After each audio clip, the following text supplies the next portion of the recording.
Hello friends, super magic રસોઈમાં મિત્રો હું આપનું સ્વાગત કરું છું। આજે હું આપણે ગુજરાતી સ્ટાઇલ લાઈવ ખાટા ઢોકળાની રેસીપી તમારી સાથે શેર કરું છું। એ પણ આપણે જે શિયાળામાં આથો નથી આવતો ને એની ટ્રીક સાથે હું તમને આ લાઈવ ઢોકળા બતાવીશ મિત્રો। તો તમે એન્ડ સુધી જોડાયેલા રહેજો અને તમને મારો વિડીયો ગમે તો લાઈક કરજો, શેર કરજો અને સબસ્ક્રાઈબ કરવાનું તો ભૂલતા જ નહીં।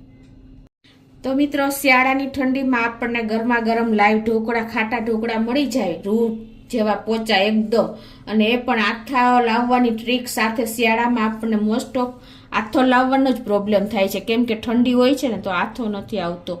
તો એના માટે તમને ઝડપથી કેવી રીતે આથો લઈ આવો ને શિયાળામાં, એની હું રેસીપી આજે લઈને આવી છું મિત્રો। તો લાઈવ ખાટા ઢોકળાના આપણે રેસીપીમાં શું લીધું છે એ પણ હું તમને બતાવી દઉં। આ 1 કપ મેં આપણે ખીચડિયા ચોખા લેવાના છે। ખીચડિયા કે પરિમલ કે બાસમતી સિવાય આપણે કોઈ પણ ચોખા લઈ શકીએ છીએ। અને અડધો કપ મેં ચણાની દાળ લીધી છે, અડધો કપ અડદની દાળ લીધી છે, અડધો કપ આપણે ચોખાના પૌવા લીધા છે, અને અડધી ટીસ્પૂન જેવી આપણે આખી મેથી લીધી છે। તો હવે પહેલા તો આપણે મિત્રો શું કરશું કે આ 1 કપ મેં જે ચોખા લીધા છે ને એને આપણે બાઉલમાં મિક્સ કરી દઈશું, અને એમાં આપણે જે અડધો કપ ચણાની દાળ છે એ પણ નાખી દેશું, અડધો કપ અડદની દાળ છે એ પણ નાખી દેશું, અને એમાં જે અડધો કપ આપણે ચોખાના પૌવા લીધા છે એ નાખી દેશું। ચોખાના પૌવાના હિસાબે એકદમ રૂ જેવા પોચા ઢોકળા આપણા તૈયાર થાય છે। અને એમાં અડધી ટીસ્પૂન જેવી આખી મેથી લીધી છે એ પણ નાખી દેશું। હવે આને આપણે પાણીથી ધોઈ નાખશું।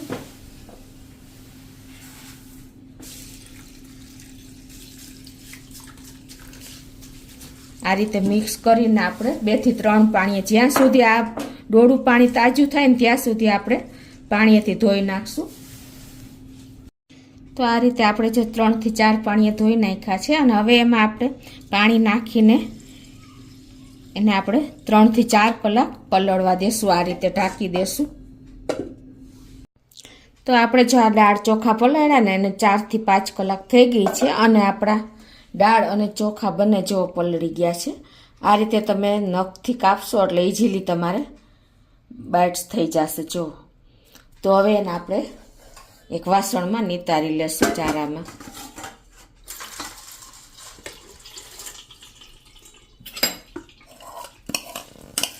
દાળ ચોખા પણ નીતરી ગયા છે, તો હવે એને આપણે મિક્સર જારમાં લઈ લેશું। તો હવે આપણે આમાં અડધો કપ જેવું દહીં નાખશું। દહીં પણ તમારે ખાટું જ લેવાનું છે। જો તમારી પાસે ખાટું દહીં ન હોય ને તો તમારે એક લીંબુ પણ નાખી શકો છો। અને હવે જે આપણે આ પાણી કાઢ્યું છે ને એ પાણી પણ આપણે 1/2 ચમચો જેવું નાખી દેશું, એટલે એકદમ સરસ આપણું બેટ પીસાઈ જાય દાળ। આનાથી આપણું ખાટા દહીંથી આપણે આથો આવવામાં ખૂબ હેલ્પ કરે છે। હવે આને આપણે ફાઇન પેસ્ટ કરી લેશું। તો આ રીતે જો આપણે દાળ ચોખાને પીસી લીધા છે, અને એની કન્સિસ્ટન્સી જો એકદમ સરસ ફાઇન પીસાઈ ગયા છે। જો તમારે કદાચ સરખા ન પીસાય ને, આવી રીતે એકદમ બારીક પીસાઈ ગયું છે, જો પેસ્ટ બની ગઈ સાવ। તમારાથી ન પીસાય ને સરખું તો તમારે થોડુંક પાછું પાણી એડ કરવાનું છે। અને હવે એને આપણે એક બોલમાં કાઢી લેશું। આવી આપણે રિબન કન્સિસ્ટન્સી રાખવાની છે। તો આ રીતે જો આપણે બધું મિક્સર કાઢી લીધું છે। હવે આ આપણે આખું બાઉલ ભરાઈ ગયું છે, એટલે હું બીજા વાસણમાં ટ્રાન્સફર કરી લઉં છું। હવે એમાં આપણે ટેસ્ટ એકોર્ડિંગ 1 ચમચી જેવું મીઠું નાખી દેશું। આ મીઠું આપણે નાખીને આપણે એક જ ડિરેક્શનમાં આને આ રીતે મિક્સ કરવાનું છે હાથેથી। મીઠું પણ આથો લાવવામાં આપણને મદદરૂપ થાય છે, એટલે આપણે આમ કન્ટિન્યુ જો આ રીતે 1 થી 2 મિનિટ આ રીતે આપણે મિક્સ કરીને સરસ હલાવી લેશું। આ રીતે જો આપણે એક જ ડિરેક્શનમાં ફેટવાનું છે 1 થી 2 મિનિટ। ફેટાઈ ગયું છે જો, એની કન્સિસ્ટન્સી આપણે આવી રિબન ટાઈપની જ રાખવાની છે, બહુ પાતળું નથી કરવાનું, કેમ કે આપણે જે આમાં આથાની પ્રોસીજર થશે। હવે આટલું કર્યા પછી મિત્રો આપણે એને, મેં તમને કીધું એમ, શિયાળામાં જલ્દી આથો નથી આવતો, તો એના માટેની ટ્રીક શું કરવાની છે કે આપણી પાસે જે દહીં હોય ને એ 1 ચમચી જેવું દહીં આપણે આ રીતે ઉપર નાખી દેવાનું છે અને પછી એને આ રીતે આપણે ઉપરથી આવી રીતે મિક્સ, ખાલી ઉપર જ મિક્સ કરી દેવાનું છે, સરફેસ ઉપર જ. અને હવે આને આપણે ઢાંકીને 5 થી 6 કલાક આથો આવવા માટે મૂકી દેવાનું છે ગરમ જગ્યાએ, કોઈ પણ ઘરમાં. તો મિત્રો આપણે આ જે ખાટિયા ઢોકળા વેજીટેબલ સાથે બનાવવાના છે, એટલે એકદમ હેલ્ધી આપણે આ ઢોકળા બનશે. બાળકો આમ વેજીટેબલ નથી ખાતા, પણ તમે આ ફોર્મમાં આપશો ને તો ઓસે ખાઈ જશે. તો એમાં વેજીટેબલમાં મેં જો 1/4 કપ આપણે કોબી એકદમ બારીક સમારી લીધી છે, 1/4 કપ આપણે કેપ્સિકમ લીધા છે, 1/4 કપ આપણે દૂધી લીધી છે, 1/4 કપ આપણે ગાજર લીધું છે અને 1/4 કપ આપણે બાફેલી મકાઈ એકદમ બારીક આ બધા સમારી લીધા છે. તો હવે આપણે એને થોડા એવા સાંતળી લેશું. તો પહેલા ગેસ ઓન કરીને એમાં 2 ટેબલ સ્પૂન જેવું આપણે તેલ મૂકી દેશું. તો હવે જો અમે આદુ મરચાની પેસ્ટ કરી છે, એમાં 1 ટીસ્પૂન આપણે આદુનું છીણ લીધું છે અને 2 ટીસ્પૂન જેવું આપણે મરચાનું છીણ લીધું છે, એકદમ બારીક સમારી લીધા છે. એને આપણે આમાં નાખી દેશું. તમે તમારા ટેસ્ટ એકોર્ડિંગ વધઘટ કરી શકો છો.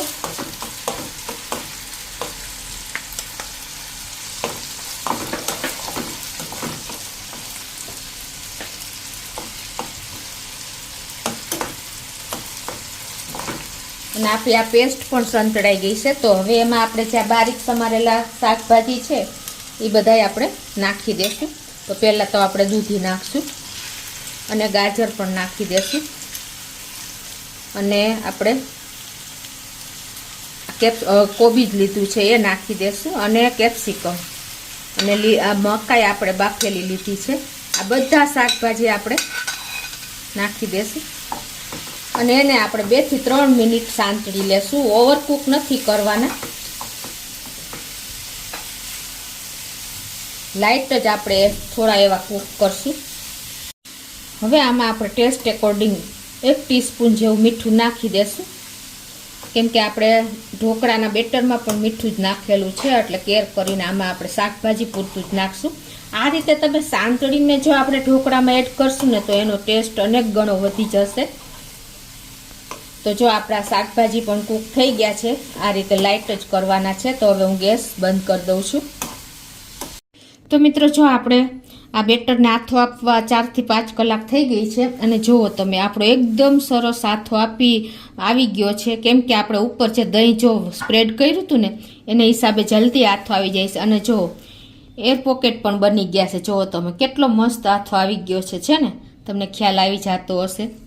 જુઓ મિત્રો, આ એક તમે શિયાળામાં આથો ન આવતો હોય ને તો એના માટે જ મેં તમને આ વિડીયો શેર કર્યો છે કે એકદમ જલ્દી તમારે આથો લઈ આવવો હોય ને શિયાળામાં ઠંડીમાં, તો આ રીતે તમારે ખાટિયા ઢોકળા બનાવવાના. આ પ્રોસિજર કરશો ને એટલે તમારે કોઈ ટેન્શન નહીં રહે મિત્રો. ઘણી લેડીઝને આ જ પ્રોબ્લેમ થાય છે કે શિયાળામાં કાંઈ પણ મૂકે ને તો આથો નથી આવતો.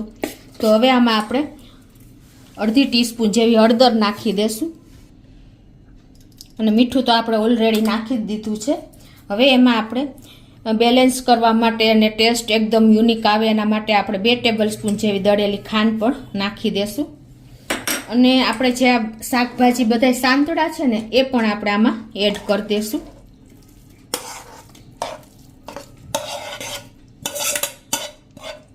મિત્રો શાકભાજીના હિસાબે આપણા ઢોકળા હેલ્ધી અને ટેસ્ટી બનશે.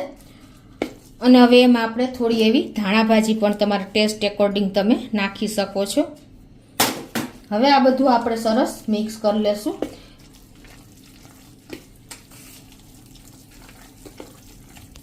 તો જો આ રીતે આપણે શાકભાજી, ધાણાભાજી, હળદર બધું મિક્સ થઈ ગયું છે. અને હવે આ બાજુ આપણે છે ને મિત્રો એક ગેસ ઓન કરી અને એક પેનમાં આપણે 2 ટેબલ સ્પૂન જેવું તેલ ગરમ મૂકી દેશું.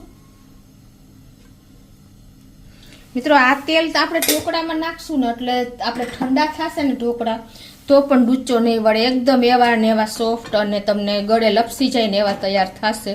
તો હવે આ તેલ સેજ આપણે ગરમ થવા દેશું. અને હવે આપણે આ ઢોકળાનું બેટર છે ને એમાં આપણે ઢોકળા જલ્દી પચી જાય એના માટે આપણે 1/4 ટીસ્પૂન જેવી આપણે હિંગ પણ આ રીતે મૂકી દેશું અને આપણે આખું જીરું પણ મૂકી દેશું મિત્રો. ઢોકળામાં આખા જીરાનો ટેસ્ટ બહુ મસ્ત આવે છે. એટલે આ રીતે તમારે જો સેટ કરીને મૂકવાનું છે. એટલે બધા માથે આપણે સરસ ગરમ તેલ રેડશું ને એટલે એકદમ સરસ તૈયાર થઈ જશે. હવે આપણું તેલ પણ ગરમ થઈ ગયું છે. તો હવે આપણે ગેસ બંધ કરીને અને જે આપણે જીરું અને હિંગ આપણે ઢોકળાના બેટરમાંથી મૂક્યું છે ને એની ઉપર જ આપણે પોર કરશું. આ રીતે જુઓ મિત્રો, એકદમ સરસ આપણે જીરાનો વઘાર અને હિંગનો વઘાર આમાં બેસી જશે. હવે આ બધું આપણે સરસ મિક્સ કરી લેશું.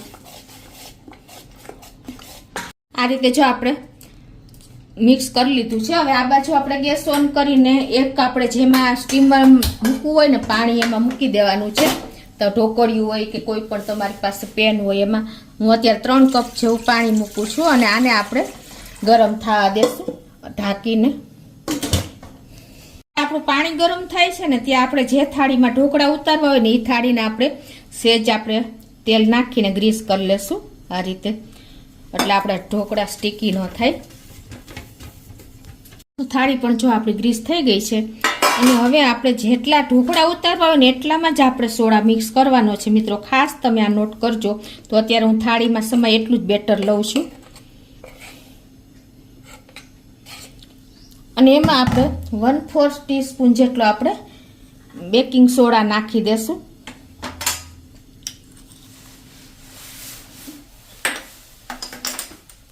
અને હવે આ સોડામાંથી આપણે મેલ્ટ કરવા માટે થોડુંક પાણી નાખશું એટલે એક ઇવનલી મેચ થઈ જાય.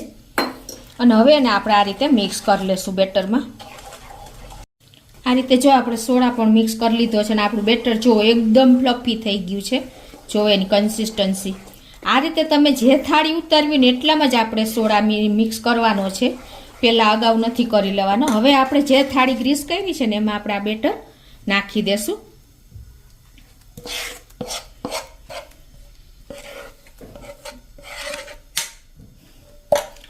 અને હવે આપણે આ બાજુ જુઓ પાણી પણ ગરમ થઈ ગયું છે. ફૂલ ફ્લેમ ઉપર આપણે મૂક્યું હતું અને 5 મિનિટ થઈ છે. હવે આ થાળી ઢોકળાની આપણે આમાં મૂકી દેશું.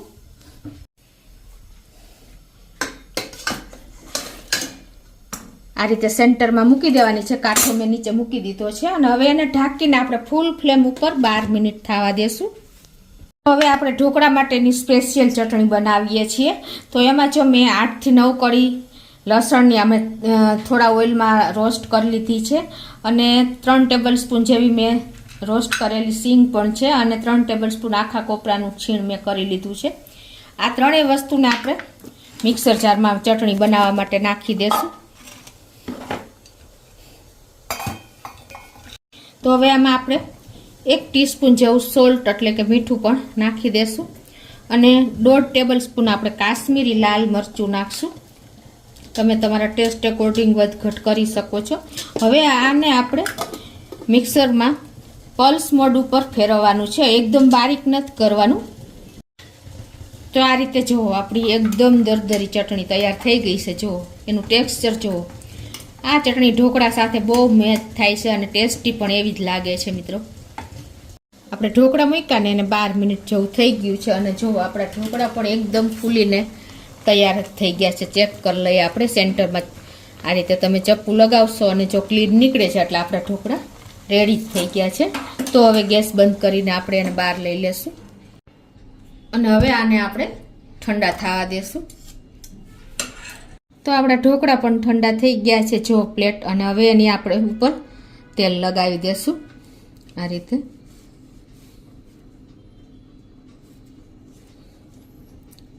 અને એની ઉપર આપણે આ જે આપ ચટણી બનાવી છે ને એ સ્પ્રિંકલ કરી દેશું.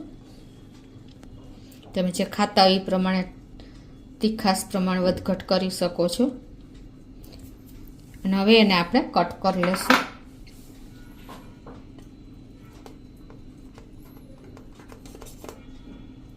આ રીતે આપણે ચોસલા પણ કરી લીધા છે. હવે જો એકદમ આપણા ફ્લફી અને રૂ જેવા પોચા ઢોકળા તૈયાર થયા છે. તમને બતાવી પણ દઉં. જો મિત્રો છે ને, જુઓ એકદમ ફ્લફી અને એકદમ પોચા જો આપણા ઢોકળા તૈયાર થયા છે મિત્રો. તો તમે ચોક્કસ એક વખત આ રીતે ટ્રાય કરજો. જો છે ને એકદમ જાળીદાર અને સોફ્ટ. મિત્રો જો એકદમ આપણા ઢોકળા તૈયાર થઈ ગયા છે. તમે એને તેલ સાથે કે ચટણી સાથે, આપણે જે આ ચટણી બનાવી છે ને એની સાથે પણ તમે એન્જોય કરી શકો છો. આ રીતે મિત્રો જુઓ એકદમ ટેસ્ટી અને મોઢામાં પાણી આવી જાય ને એવા ઢોકળા આપણા તૈયાર છે મિત્રો. તો તમે આ શિયાળામાં ચોક્કસ આ વખતે આ રીતે ટ્રાય કરજો મિત્રો. અને તમને જો આથો લાવવાની પણ મેં ટ્રીક બતાવી દીધી છે શિયાળામાં કેવી રીતે ઝડપથી આથો લઈ આવો ને એની. તો તમને ચોક્કસ આ વિડીયો ઉપયોગી થશે. તમને ગમે તો લાઈક કરજો, શેર કરજો અને સબસ્ક્રાઈબ કરવાનું તો ભૂલતા જ નહીં.